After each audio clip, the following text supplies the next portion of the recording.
최근에 발표된 한국인의 연평균 근로시간은 1910시간입니다. 지금도 우리나라는 전 세계에서 근로시간이 많기로 유명한 국가입니다. 통계를 보지 않더라도 사람들은 과거보다 점점 일하는 시간이 줄고 있다고 느끼고 있겠죠. 그렇다면 과거로 갈수록 한국인들은 지금보다 얼마나 더 많이 일을 했고 그것의 사회적 의미는 무엇이었을까요? 지금 보는 그래프는 1950년대부터 2019년까지 한국인들의 연평균 근로시간입니다. 이 자료는 2019년도가 마지막이지만 현재와도 별 차이는 없기 때문에 최근까지의 추세로 이해해도 상관은 없습니다. 우리나라는 1980년대 중반부터 근로시간이 점점 감소하는 추세였던 거로 나타납니다. 우리 국민들이 가장 많은 일을 했던 것으로 기록되는 1969년에는 1년에 무려 3037시간을 일을 했고 1960년대부터 1980년대까지 근 30년 동안은 엄청난 노동시간을 기록하면서 기업들을 성장시켰습니다. 그리고 86년 이후 장시간 노동이라는 추세는 점점 줄어들어 1900시간대를 일하는 게 현재 우리의 모습이죠. 저는 이 지표를 보면서 경제는 사회과학이다라는 말이 다시 느껴졌습니다. 우리 국민들이 가장 많은 일을 했던 1969년과 70년도에는 한국 현대사의 큰 분기점이라고도 할 수 있는 전태일 열사의 노동운동이 있었기 때문이죠. 그래프를 보시면 알겠지만 1950년대부터 1969년까지 한국인의 노동시간은 꾸준히 늘어나는 추세였습니다. 그랬던 것이 1970년의 전태일 열사 분신자살 사건 이후 우리 사회는 큰 충격에 빠지며 소외된 노동자들에게 관심을 가지는 계기가 되었습니다.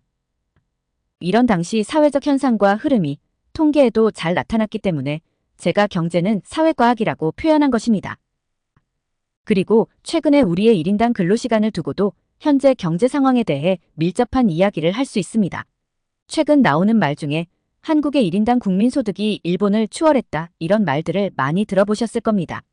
이 YTN 기사에 따르면 지난해 우리나라가 처음으로 1인당 국민소득이 일본을 추월했으며 일본이 1인당 35,700달러, 우리나라가 1인당 36,100달러를 기록했다는 내용입니다.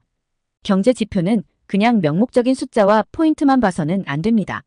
제가 한국의 증시가 별로 오른 게 없다고 해도 저평가가 아니라고 설명한 부분처럼 모든 지표는 그냥 명목상으로만 보면 오판을 하게 되고 남들에게 쉽게 잘못된 정보를 준다는 것입니다. 한국인과 일본인의 근로시간을 따지지 않으면서 한국이 일본과 소득이 비슷해졌다, 추월했다 이렇게 주장하는 것은 그저 명목적인 정보만을 가지고 국민들을 호도하는 것에 불과하기 때문입니다. 일본과 한국의 연평균 근로시간을 비교하면 일본이 우리에 비해 근로시간이 훨씬 적다는 사실을 알 수 있습니다. 아까 언론 기사에 따르면 우리가 일본보다 1인당 소득이 400달러 더 많다고 했죠. 400달러면 환율 계산 시 50만원 돈입니다. 한국인은 일본인보다 1년에 평균적으로 300시간을 더 일하고 50만원을 많이 받았다고 자랑한 것입니다. A와 B라는 회사가 있습니다. A 회사는 짧은 근로시간이 보장이 되면서도 월급을 400만원 준다고 하고 B 회사는 A 회사보다 월급을 5만원 더 준다고 합니다. 그런데 B 회사는 5만원 더 받으려면 매일 야근에 가끔씩 주말에 특근까지 나오라고 합니다. B 회사의 사장이 자신의 직원들에게 우리 회사는 A 회사보다 월급을 더 많이 주지 않아서 좋지 않냐고 물어보는 것이 우리의 정부 관계자와 언론의 말이었던 것입니다. 과연 B 회사의 직원들은 자신들이 정말로 더 많이 받고 있다고 생각할까요? 특히 한 달 소득 차이도 아니고 1년에 겨우 400달러 더 많이 벌었다고 말하는 것은 수치상으로 의미가 없습니다. 우리가 보는 1인당 국민소득은 모두 달러 가치로 계산된 지표라는 것입니다. 이 말은 달러 가치로 측정되는 1인당 국민소득은 환율 변화의 움직임으로만 그냥 줄었다, 늘어났다 하기도 한다는 말이죠.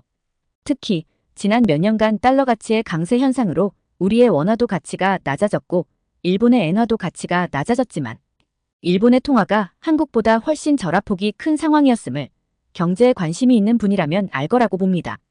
이것은 비정상적이었던 일본 통화의 약세가 다시 조금만 정상화되더라도 일본 국민들은 더 많은 일을 하지 않아도 그냥 앉아서 달러 가치로 표현되는 국민소득의 증가를 경험하게 된다는 것이죠. 환율 변동만으로 1인당 소득이 변화한다는 것을 보기 위해 챗GPT에게 질문해보죠. 예를 들어 일본인의 연평균 소득을 엔화 기준으로 500만 엔이라고 하겠습니다. 최근에 달러 대비 엔화의 환율이 160엔 상태의 500만엔에 대한 명목상 달러 가치의 국민소득과 여기서 일본 통화의 강세로 20% 정도 환율이 하락한 상태의 500만엔의 명목상 달러 가치 국민소득을 비교해 보겠습니다. 환율이 160엔 일대의 500만엔에 대한 국민소득은 31,250달러입니다. 만약 미국의 계속되는 금리 인하와 경기 침체로 달러 가치가 약세로 전환되면 엔화 환율은 160엔이라는 최고점 대비 20% 정도는 하락할 수 있다고 가정하겠습니다. 그러면 달러엔 환율은 128엔이 될 것이고 이때의 500만엔에 대한 일본인의 달러당 국민소득은 39,000달러가 됩니다. 환율 변동만으로 달러 표시로 된 국민소득이 얼마나 왔다 갔다 하는지 알게 되셨을 겁니다. 이건 우리나라의 통화도 마찬가지여서 우리의 환율이 내려가기만 해도 달러 표시로 된 1인당 국민소득은 증가합니다. 그래서 월소득 차이도 아니고 1년에 400달러 더 많이 번다고 말하는 것은 환율 변동치로 보면 그냥 무시할 만한 수준입니다. 우리가 진정으로 일본의 소득을 추월했다고 말하려면 일본과 유럽 수준으로 근로시간이 줄어야 되거나 아니면 환율 변동치를 무시할 만큼의 압도적인 소득 증가가 전제되어야 합니다. 한국과 일본의 근로시간뿐만 아니라 근로시간의 천국으로 알려진 프랑스, 그리고 미국의 연평균 근로시간도 함께 보겠습니다. 미국도 한국인들보다 1년에 200시간 정도 적게 일하고 있으며 긴 휴가철로도 유명한 프랑스는 연평균 근로시간이 1,500시간대입니다. 많이 줄었다고는 하지만 여전히 선진국들과 비교하면 훨씬 많이 일하는 우리 입장에선 저런 나라들이 그저 부럽기만 할 텐데요. 우리도 장기적으로는 저런 일본, 미국, 유럽과 비슷한 수준으로 근로시간이 감소해서 장시간 노동국가라는 오명을 벗어나야 할 겁니다. 그런데 줄어도 지금 당장이 아니라 장기적인 추세로 줄어야 한다는 것이 요지인데요.